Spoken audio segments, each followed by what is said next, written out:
Hello friends, आप सभी का हमारे ऑनलाइन प्लेटफॉर्म स्टडी विद जी के यूट्यूब चैनल पर हार्दिक स्वागत है। तो आज की हमारी चर्चा का विषय रहेगा पब्लिक एडमिनिस्ट्रेशन यानी लोक प्रशासन। विषय के अंतर्गत आज हम बात कर रहे हैं मानव संबंध विचारधारा और मानव संबंध सिद्धांत जो एल्टन मेयो के द्वारा प्रतिपादित किए गए, इनके ऊपर हमारा लेक्चर रहेगा, जिसमें हम आगामी प्रतियोगी परीक्षाओं को एक दृष्टि में रखते हुए महत्वपूर्ण की पॉइंट और महत्वपूर्ण फैक्ट और महत्वपूर्ण क्या सवाल इनसे उभर कर सामने आ सकते हैं, उनके बारे में हमारी चर्चा रहेगी। टू द पॉइंट, आइए शुरुआत करते हैं। इससे पहले हमने वैज्ञानिक प्रबंध विचारधारा, संगठन की वैज्ञानिक प्रबंध विचारधारा जो एक प्रकार की शास्त्रीय विचारधारा थी, उसके बारे में हमने चर्चा कर चुके हैं। साथ ही महत्वपूर्ण प्रश्नों के बारे में हमने चर्चा की थी। यदि आपने उस वीडियो सीरीज को नहीं देखा तो आप उसे जरूर देखिएगा, जिसका लिंक इसी वीडियो सीरीज के नीचे डिस्क्रिप्शन बॉक्स में दिया गया है, या आप हमारे YouTube channel study with GK की प्लेलिस्ट पर विजिट कर सकते हैं, जहां आपको पब्लिक एडमिनिस्ट्रेशन नाम की एक प्लेलिस्ट बनी हुई है। वहां आपको सभी महत्वपूर्ण वीडियो सीरीज उपलब्ध है, वहां आपको मिल जाएगी। तो आइए शुरुआत करते हैं बिना किसी देरी के। मानव संबंध विचारधारा, जिसके प्रतिपादक एल्टन मेयो है। एल्टन मेयो को मानव संबंध विचारधारा का जनक भी कहा जाता है, फादर भी कहा जाता है। अब हम बात करें कि मानव संबंध विचारधारा की उत्पत्ति क्यों हुई और क्यों इसका प्रवेश हुआ इस दुनिया में।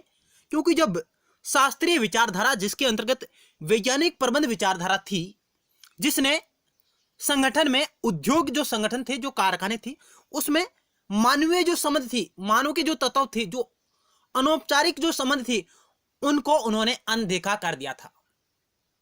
मित्रों, जो वैज्ञानिक प्रबंध विचारधारा आई, एफ.डब्ल्यू. टेलर की वैज्ञानिक प्रबंध विचारधारा, जिसने मानवीय संबंधों को इनकी उपेक्षा कर दी थी।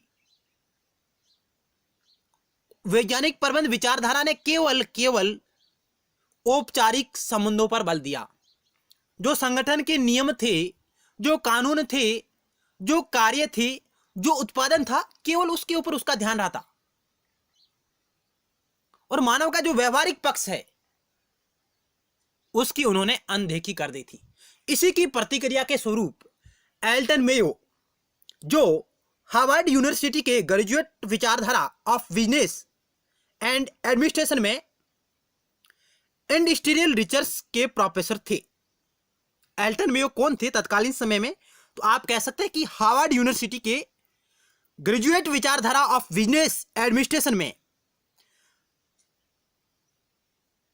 इंडस्ट्रियल रिसर्च के प्रोफेसर थे। इन्होंने कई शोध किए और उन अपने शोध के माध्यम से इन्होंने इस मानव संबंध विचारधारा का प्रतिपादन किया। जो शोध है उनके हार्थोन प्रयोग पर आधारित है, यानी इनके जो भी शोध है वो हार्थोन प्रयोग पर आधारित है। उनके बारे में हम आगे चर्चा करेंगे विशेष रूप से। तो आइए शुरुआत करते हैं।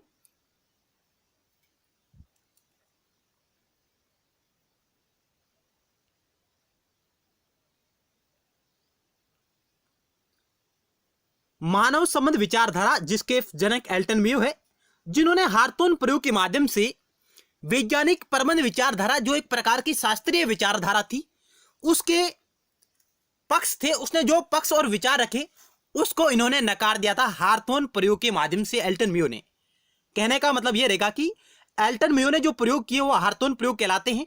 और इन हार्थोन प्रयोग के माध्यम से एल्टन मेयो ने जो शास्त्रीय विचारधारा की जो परंपरागत जो नियम थे, जो इन्होंने औपचारिक नियमों पर जो उन्होंने बल दिया था, उनको इन्होंने नकार दिया।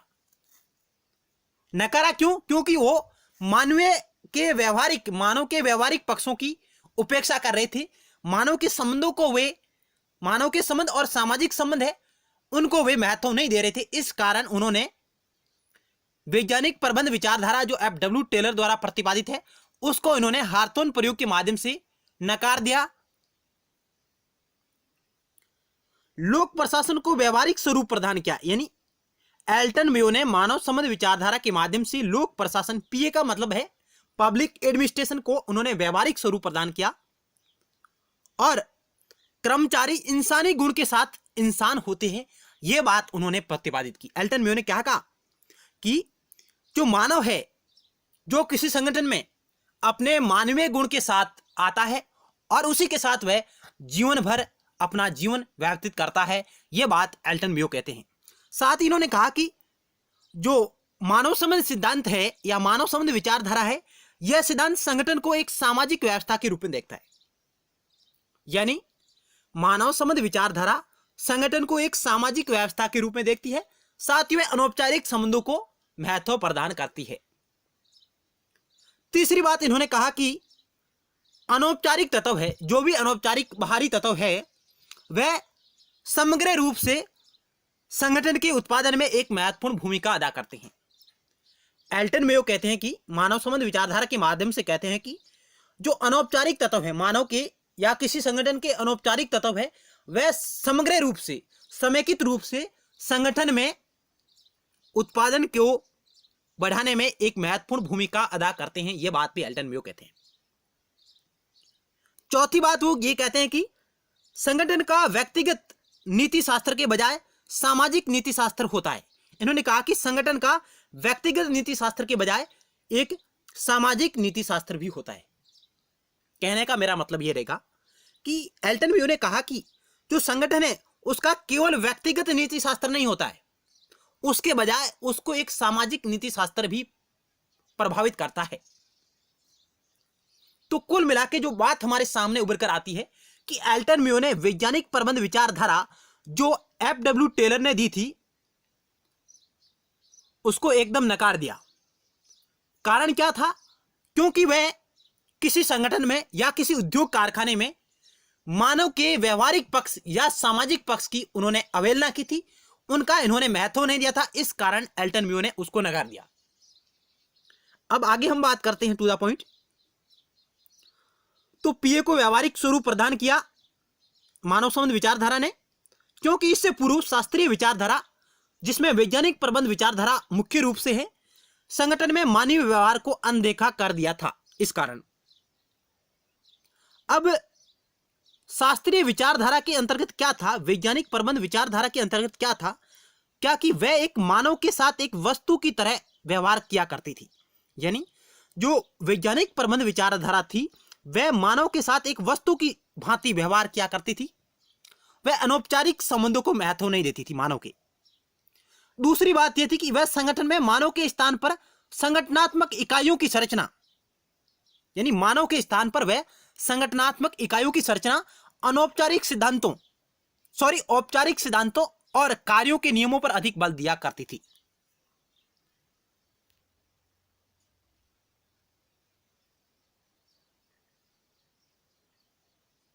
संगठन में मानव के स्थान पर संगठनात्मक इकाइयां, इन्होंने जो कार्यात्मक जो फॉर्मेनसिम की जो अवधारणा प्रतिपादित की थी एफ.डब्ल्यू. टेलर ने, कहा कि एक कर्मचारी को 8 पर्यवेक्षकों के द्वारा पर्यवेक्षित किया जाना चाहिए।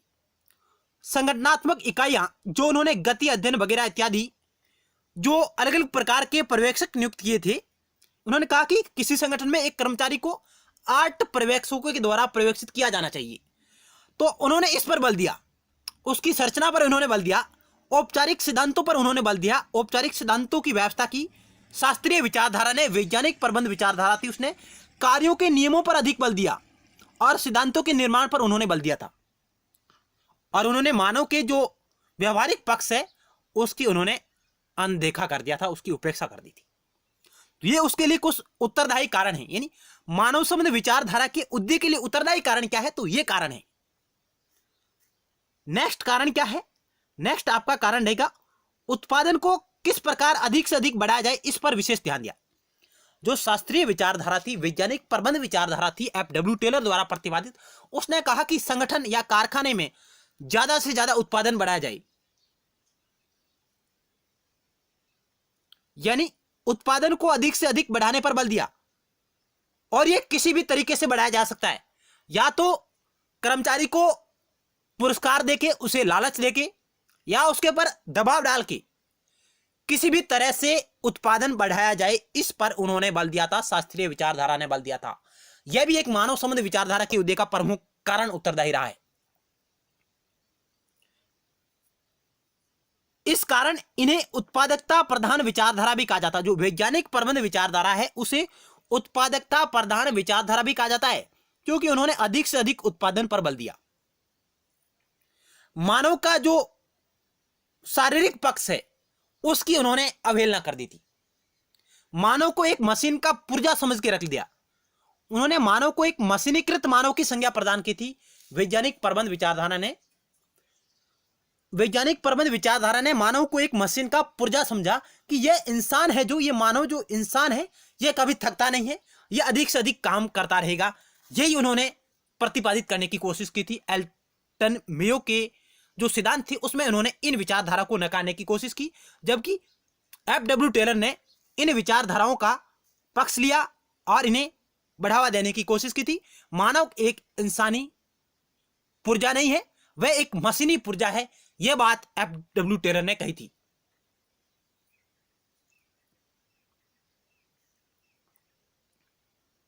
अब नेक्स्ट पॉइंट क्या कह रहा है कि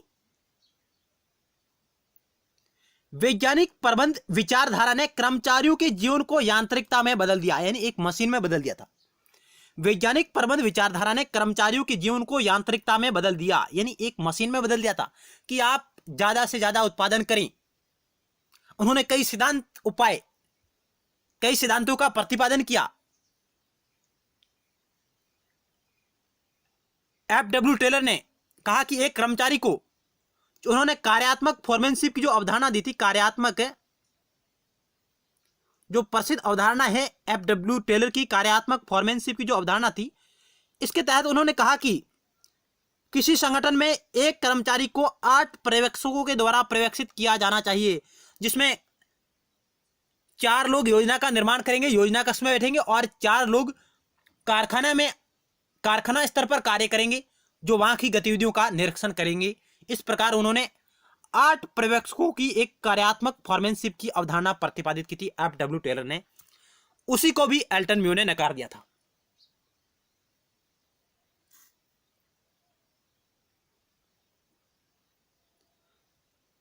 वैज्ञानिक प्रबंध विचारधारा ने कर्मचारियों के जीवन को यांत्रिकता में बदल दिया, मशीन में बदल दिया, और उसने मशीन का एक पुर्जा समझा। इसमें कर्मचारियों की भावनाओं या आकांक्षाओं का कोई स्थान नहीं था। यानी जो शास्त्रीय विचारधारा थी, जो वैज्ञानिक प्रबंध विचारधारा थी, उसमें कर्मचारियों की भावनाएं और उसकी क्या आकांक्षाएं हैं, वो क्या चाहते हैं, उसका कोई उसमें स्थान नहीं था। उनकी भावनाओं को वहां दबाया जाता था, उनकी भावनाओं को, उनकी आवश्यकताओं को वहां स्थान नहीं दिया गया। यह भी एक कारण मानव संबंध विचारधारा के उदय का है। अब नेक्स्ट बात है कि मनुष्य को प्रेरणा देने वाले उपाय खोजने का प्रयास नहीं किया। जो वैज्ञानिक प्रबंध विचारधारा थी, जो शास्त्रीय विचारधारा थी, उसने किसी संगठन में जो कर्मचारी है उसको किस प्रकार अभिप्रेरित किया जाए, उसे किस प्रकार प्रेरणा दी जाए कि वह एक सकारात्मक रूप से उत्पादन को बढ़ावा दे, उस बात की उन्होंने अवहेलना की। उसका बढ़ावा देने का कोई प्रयास उन्होंने नहीं किया था। चौथा जो हमारा नेक्स्ट पॉइंट है वह है कि संगठन में मनुष्य के आपसी व्यवहार व संबंधों का अवरोध माना गया। यानी वैज्ञानिक प्रबंध विचारधारा ने क्या कहा कि उसने कहा कि जो मनुष्य है संगठन में, उसके जो आपस में जो बातचीत हो रही है अन्य कर्मचारियों से, अन्य कर्मचारियों के साथ जो उनके संबंध है, वे उत्पादन को क्या है, प्रभावित करते हैं, उत्पादन को कम करते हैं। यह एफ.डब्ल्यू. टेलर ने कहा। यानी एफ.डब्ल्यू. टेलर ने कर्मचारियों के या मनुष्य के आपसी व्यवहार व संबंधों को अवरोध माना।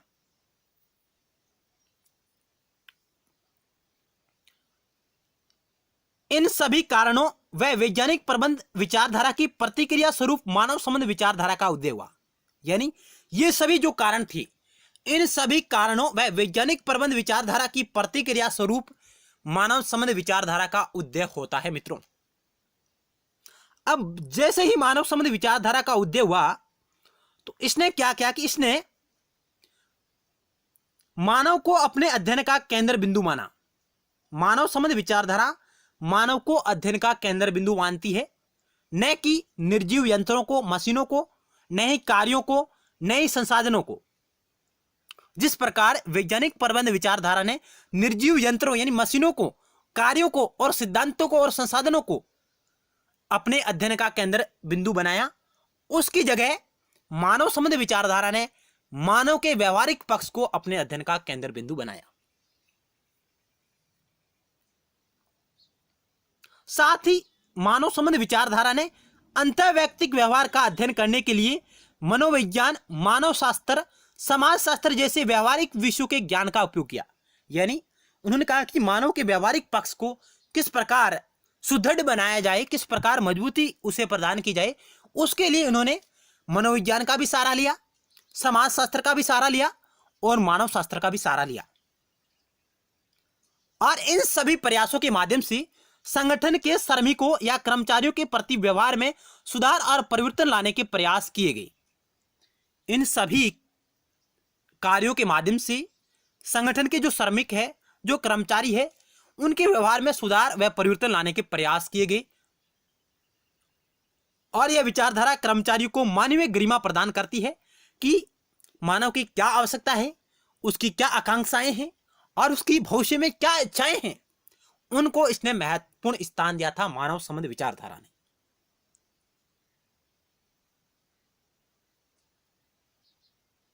आप फ्रेंड्स वीडियो को रोककर भी आसानी से स्लाइड को पढ़ सकते हैं। चलते हैं नेक्स्ट स्लाइड पर।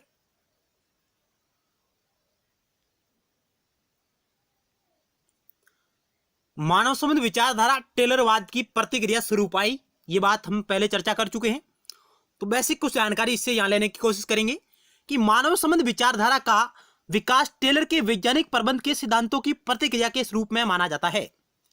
टेलर ने श्रमिकों को एक निष्क्रिय प्राणी माना जिनको आर्थिक प्रोत्साहन देकर अभिप्रेरित किया जा सकता था। यानी टेलर ने वैज्ञानिक प्रबंध विचारधारा के माध्यम से और सिद्धांतों के माध्यम से श्रमिकों को एक निष्क्रिय प्राणी माना जिनको आर्थिक प्रोत्साहन देकर अभिप्रेरित किया जा सकता है, ये बात उन्होंने कही थी।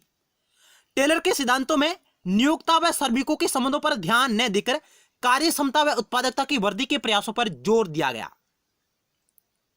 आप पढ़ सकते हैं कि जो एफ.डब्ल्यू. टेलर था, उसने सिद्धांतों में नियोक्ता व श्रमिकों के संबंधों पर ध्यान न देकर उन्होंने कार्य क्षमता को किस प्रकार बढ़ाया जाए, उत्पादकता में वृद्धि किस प्रकार की जाए, इस पर उन्होंने बल दिया। जो मानव के व्यवहारिक पक्ष थे उनकी उन्होंने अनदेखी कर दी थी तथा प्रबंधक श्रमिकों की मनोवैज्ञानिक आवश्यकताओं व कार्यों के सामाजिक पहलुओं की उपेक्षा की। जो उच्च प्रबंधक थे तथा निम्न कर्मचारी थे, उनके मध्य जो संबंध है उसकी भी उन्होंने अनदेखी कर दी थी, उसके सामाजिक पहलुओं की उन्होंने उपेक्षा की। इसके विपरीत प्रतिक्रिया स्वरूप मानव संबंध विचारधारा का विकास हुआ।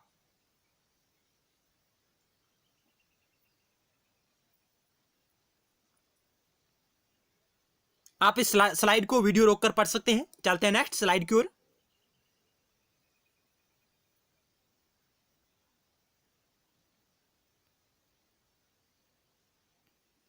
अब हम मानव संबंध विचारधारा की प्रमुख विशेषताएं क्या है, कई बार परीक्षाओं में क्वेश्चन आए हुए हैं कि निम्नलिखित में से कौन सी मानव संबंध की विचारधारा है या नहीं है, कथन में से ही आ जाते हैं। तो आपको इसकी विशेषता ध्यान से देखनी होगी। मानव संबंध विचारधारा की प्रमुख विशेषताओं की बात करें तो मानव संबंध विचारधारा का प्रमुख केंद्र बिंदु क्या है, मानव है। यानी ये मानव को केंद्र में रखकर उसके बारे में अध्ययन करती है। मुख्य बात तो ये आपकी नोट होनी चाहिए। जबकि वैज्ञानिक प्रबंध विचारधारा वह नियमों और सिद्धांतों को और संसाधनों को और मशीन को एक केंद्र में रखकर अध्ययन करती है। दूसरा पॉइंट है, इस विचारधारा की मान्यता है कि कर्मचारी एक सामाजिक प्राणी है, वह मशीन का एक पुर्जा अथवा उत्पादन का एक मात्र साधन नहीं है। यानी जो मानव संबंध विचारधारा है, इसका मानना है कि कर्मचारी एक सामाजिक प्राणी है, वह मशीन का एक पुर्जा अथवा उत्पादन का एक मात्र साधन नहीं है, उत्पादन का एक मात्र साधन नहीं है।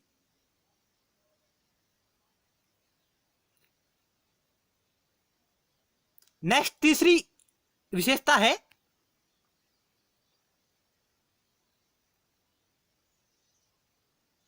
यह विचारधारा व्यक्तिगत विभिन्नताओं की जगह एकता की टीम भावना पर बल देती है। यानी जो मानव संबंध विचारधारा है व्यक्तिगत भिन्नताओं की जगह एकता टीम की भावना पर बल देती है। मानव संबंध विचारधारा अनौपचारिक संगठन को महत्वपूर्ण मानती है, जबकि वैज्ञानिक प्रबंध विचारधारा ने अनौपचारिक संबंधों को उपेक्षित कर दिया था, उसकी उपेक्षा कर दी थी। केवल औपचारिक संबंधों पर वैज्ञानिक प्रबंध विचारधारा ने अपना ध्यान केंद्रित किया था। जबकि मानव संबंध विचारधारा अनौपचारिक संगठन को महत्वपूर्ण मानती है कि अनौपचारिक संगठन भी किसी औद्योगिक संगठन में उत्पादन को बढ़ावा देने में अपनी महत्वपूर्ण भूमिका अदा करते हैं, यह मानव संबंध विचारधारा कहती है। पांचवी विशेषता है कि इस विचारधारा के अनुसार प्रत्येक व्यक्ति की अपनी सामाजिक एवं मानसिक आवश्यकताएं होती है, जिनको पूरा करके उसे अभिप्रेरित किया जा सकता है। क्लियर? 6 नंबर पॉइंट है यह विचारधारा सहभागी प्रबंध पर बल देती है। यह विचारधारा सहभागी प्रबंध पर बल देती है। इसके विपरीत जो वैज्ञानिक प्रबंध विचारधारा थी वो संगठन में कर्मचारियों के जो संबंध है और उनके जो बातचीत के जो तरीके हैं उसको वह उत्पादन में अवरोध मानती थी, जबकि मानव संबंध विचारधारा कहती है कि उच्च स्तर पर जो प्रबंधक है और निम्न स्तर पर जो कर्मचारी है उनके मध्य संबंध है वो व्यवहारिक होने चाहिए, वो अनौपचारिक तत्वों पर आधारित होने चाहिए, वो सामाजिक संबंधों पर आधारित होने चाहिए, वे संबंध सकारात्मक रूप से अच्छे होने चाहिए। ये बात कहती है मानव संबंध विचारधारा, यानी सहभागी प्रबंध पर बल देती है। 7 नंबर पॉइंट है आपका ये रहा, यह विचारधारा मनोविज्ञान पर आधारित है, क्योंकि यह विचारधारा मनोवैज्ञानिक, समाजशास्त्र और मानव शास्त्र को एक दृष्टि में रखकर किसी संगठन में कर्मचारियों के अध्ययन को उनका अध्ययन करती है। मानव संबंध विचारधारा व्यक्ति को एक साथ मिलाकर दलीय भावना के साथ कार्य करने के लिए प्रेरित करती है। यानी मानव संबंध विचारधारा एक दलीय पद्धति के माध्यम से, एक दलीय भावना के माध्यम से, न कि अलग अलग, वो कहते हैं कि आप साथ मिलकर एक दूसरे के सहयोग करके कार्य करें, इस पर यह बल देती है। 9 नंबर पॉइंट है कि यह कुशल नेतृत्व द्वारा कार्य का मानवीय वातावरण तैयार करने में विश्वास रखती है। यानी यह कुशल नेतृत्व द्वारा कार्य का मानवीय वातावरण तैयार करने में विश्वास रखती है। और अंतिम पॉइंट है यह विचारधारा अंतर्वैयक्तिक संबंधों पर पर्याप्त बल देती है। तो ये कुछ मानव संबंध विचारधारा की विशेषताएं हैं। हो सकता है यहां से प्रश्न परीक्षा में पूछा जाए कि निम्नलिखित में से कौन सी विशेषता मानव संबंध विचारधारा की है या नहीं है। चलते हैं नेक्स्ट स्लाइड की ओर।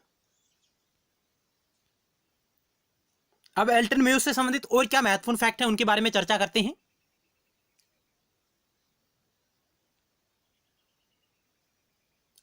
एल्टन मेयो के प्रयोग एल्टन मेयो और उनके सहयोगियों के अतिरिक्त अन्य वैज्ञानिकों जैसे मेरी पार्कर फोलेट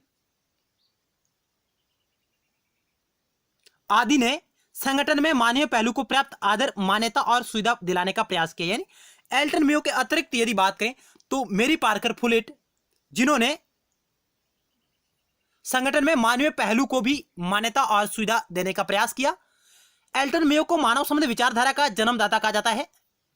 एल्टन मेयो ने अपने हार्थोन प्रयोग से प्रबंध की परंपरागत अवधारणा को तोड़ दिया, यानी उन्हें नकार दिया। तो हार्थोन प्रयोग एल्टन मेयो से संबंधित है मित्रों। यह प्रयोग है, हार्थोन प्रयोग है, यह आपके 1924 से 1932 तक चले हैं। 1924 से 1932 तक हार्थोन प्रयोग चले हैं, यह भी आप ध्यान रखिएगा। उन्होंने पहली बार मानव दृष्टिकोण से औद्योगिक श्रमिकों की समस्याओं को समझने का प्रयास किया। यानी एल्टन मेयो ने पहली बार मानव दृष्टिकोण के माध्यम से औद्योगिक श्रमिकों की समस्याओं को समझने का प्रयास किया था।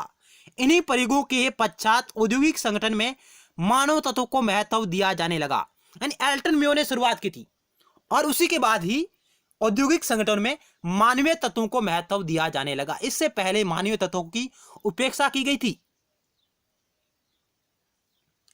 तो आप यहां फैक्ट नोट कर सकते हैं कि हार्थोन प्रयोग है जो 1924 से 1932 तक चले हैं मित्रों, और यह एल्टन मेयो के द्वारा किए गए हैं। और एल्टन मेयो कौन थे? तो एल्टन मेयो हार्वर्ड यूनिवर्सिटी के ग्रेजुएट विचारधारा के बिजनेस एडमिनिस्ट्रेशन में इंडस्ट्रियल रिसर्च के प्रोफेसर थे। यानी साधारण शब्दों में आप नोट कर सकते हैं कि एल्टन मेयो हार्वर्ड यूनिवर्सिटी के ग्रेजुएट विचारधारा में एक प्रोफेसर पद पर कार्यरत थे। हार्वर्ड यूनिवर्सिटी के ग्रेजुएट विचारधारा में इंडस्ट्रियल रिसर्च के प्रोफेसर थे। उन्होंने कई शोध किए जो हार्थोन शोध कहलाते हैं। हार्थोन शोध की एक श्रृंखला रही है, उसमें उन्होंने अलग अलग प्रकार के शोध किए, उनके बारे में हम नेक्स्ट बात करेंगे।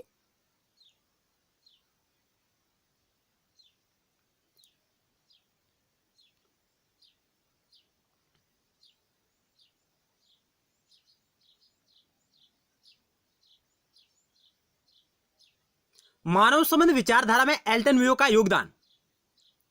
सन 1930 के प्रारंभ में लोक प्रशासन के अध्ययन में एक नवीन विचारधारा का प्रादुर्भाव हुआ, यानी उत्पत्ति हुई, जिसमें मानव संबंध विचारधारा की संज्ञा दी गई। इसी समय अमेरिका की वेस्टर्न इलेक्ट्रिक कंपनी,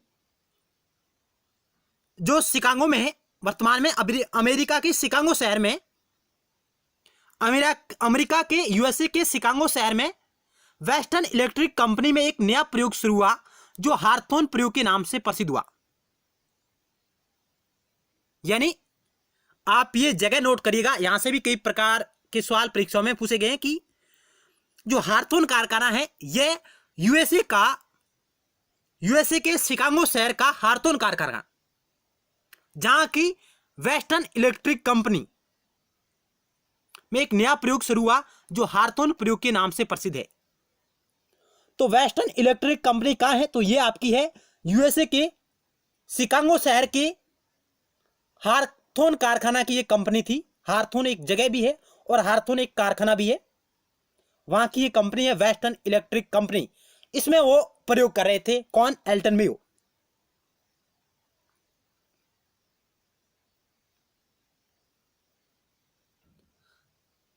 तो यहां तक क्लियर है कि जॉर्ज एल्टन मेयो ने उनके प्रमुख प्रशासनिक चिंतकों में से एक है, जिनके शोध कार्यों ने लगभग 3 दशकों तक अपना प्रभाव बनाए रखा और औद्योगिक समाजशास्त्र एवं मनोविज्ञान के विकास में महत्वपूर्ण योगदान दिया।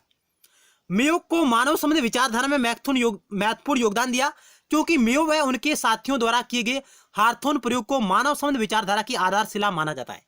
यानी एल्टन मेयो और इनके जो सहयोगी थे, उन्होंने जो कार्य किए वे मानव संबंध विचारधारा के प्रतिपादन में एक मील के पत्थर साबित हुए। आप यहां कुछ महत्वपूर्ण की पॉइंट नोट कर सकते हैं कि एल्टन मेयो द्वारा जो प्रयोग किए गए वो कहां किए गए? तो वे अमेरिका के शिकागो शहर की वेस्टर्न इलेक्ट्रिक कंपनी में किए गए और वे हार्थोन प्रयोग के नाम से प्रसिद्ध हुए। नेक्स्ट स्लाइड पर चलते हैं।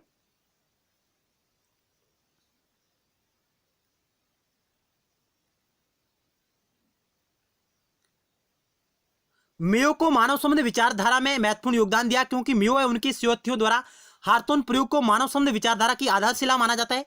अब एल्टन मेयो द्वारा लिखित पुस्तकें इस प्रकार है मित्रों, कई बार यहां से भी क्वेश्चन परीक्षा में पूछे गए हैं। डेमोक्रेसी एंड फ्रीडम 1919, यह एल्टन मेयो की प्रसिद्ध पुस्तक है, democracy and freedom. The human problem of an industrial civilisation, the human problem of an industrial civilisation 1933। Next है तीसरे number the social problem on industrial civilisation 1945, और चौथी आपकी the political problem on industrial civilisation. तो ये उसकी Elton Mayo की कुछ प्रसिद्ध पुस्तकें और रचना है, लेख हैं, आप ये भी नोट करिएगा। Democracy and freedom, the human problem of industrial civilisation, the social problem of industrial civilisation, the political problem of industrial civilisation, ये प्रसिद्ध इनके कार्य रहे हैं और इनका ये प्रकाशन क्रम भी इस प्रकार है।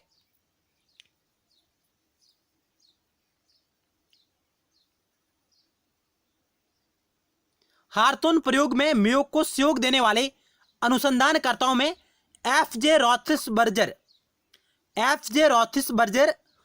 टी.एन. व्हाइटहेड, एफ.डब्ल्यू.जे. डिक्सन प्रमुख थे। यानी हार्थोन प्रयोग के दौरान जो प्रयोग हो रहे थे मानव संबंध विचारधारा पर, उसमें उनका सहयोगी कौन था? एल्टन मेयो का सहयोगी कौन था?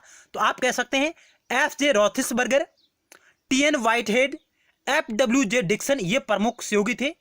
मेयो के प्रयोगों और उनके परिणामों को उनके सहयोगियों ने निम्न पुस्तकों में लिखा है। एफ.जे. रॉथिसबर्गर और एफ.डब्ल्यू.जे. डिक्सन की पुस्तक है मैनेजमेंट एंड वर्कर, 1939 में प्रकाशित होती है। एफ.जे. रॉथिसबर्गर और एफ.डब्ल्यू.जे. डिक्सन की पुस्तक है अन्य पुस्तक की बात करें जो एफजे राथल्सबर्गर की पुस्तक रही है, मैनेजमेंट एंड मोरल। नेक्स्ट है टी.एन. व्हाइटहेड की पुस्तक है the industrial worker leadership in free society. ये इनकी प्रसिद्ध पुस्तकें हैं, आप नोट कर सकते हैं। जो मेयो के सहयोगी रहे हैं, एल्टन मेयो के सहयोगी हैं, इनकी ये प्रसिद्ध पुस्तकें हैं। तो फ्रेंड्स, इस वीडियो सीरीज के अंतर्गत हमने मानव संबंध विचारधारा प्लस एल्टन मेयो पर आधारित, साथ ही कुछ वैज्ञानिक प्रबंध विचारधारा के मुख्य विषयों पर हमने चर्चा की, मुख्य की पॉइंट और फैक्ट के ऊपर हमने चर्चा की। आपको हमारा प्रयास किस प्रकार लगा? नेक्स्ट वीडियो सीरीज में हम मानव संबंध विचारधारा पर आधारित महत्वपूर्ण प्रश्नोत्तरी सीधे आपके समक्ष लेके आएंगे, एमसीक्यू, साथ ही महत्वपूर्ण फैक्ट के बारे में हमारी चर्चा रहेगी। मिलते हैं नेक्स्ट टाइम एक नए टॉपिक के साथ। धन्यवाद।